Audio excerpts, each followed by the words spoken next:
The Irish are probably going to be favored in every single game this season. Marcus Freeman has gotten better each year record-wise, from 9-4 to 10-3 to 14-2 a year ago. This team, it looks like they're going to have strengths all over the field between their offensive line, their running back room, the defense. This might be the best group of pass catchers that Marcus Freeman has had since he took over as the head coach in South Bend. Yet, John, as a fan, and I might just be paranoid here, I can't fully buy in because I have concerns about the quarterback. And I feel like that is going to make or break this season with C.J. Carr or Kenny Minchey, whoever's under center. Sure. So, I mean, you're sounding a lot like me right now, where and our fans on TikTok let me know that I don't know ball for being a little bit concerned about a guy who's made, played like 6 quarters of college football and hasn't looked particularly great across that sample. So definitely understand where you're coming from there. But I'm pretty bullish on the Irish this year. I feel like this sets up really well. They're going to have those marquee games to really kind of make statements out there, both against Miami and A&M. Notre Dame always plays a tough schedule. So I feel like that sets up well for them.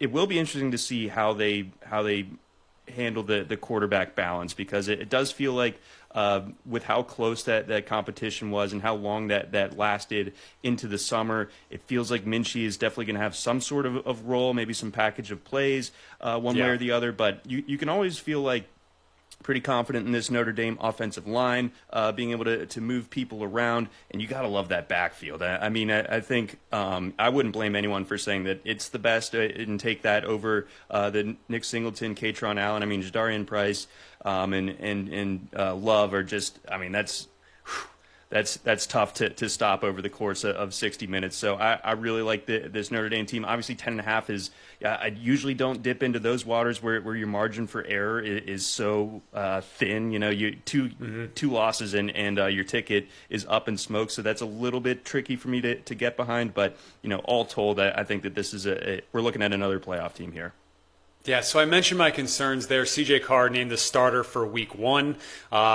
I do think we'll see Kenny Minchey Sunday night against Miami in some sort of a package or whatnot. But what I keep coming back to, and I guess what I keep telling myself to feel more comfortable with this, is that there's a reason Marcus Freeman, for the first time in 3 years, did not go into the transfer portal at quarterback, where we saw him bring in Sam Hartman 2 years ago. We saw him bring in Riley Leonard a year ago.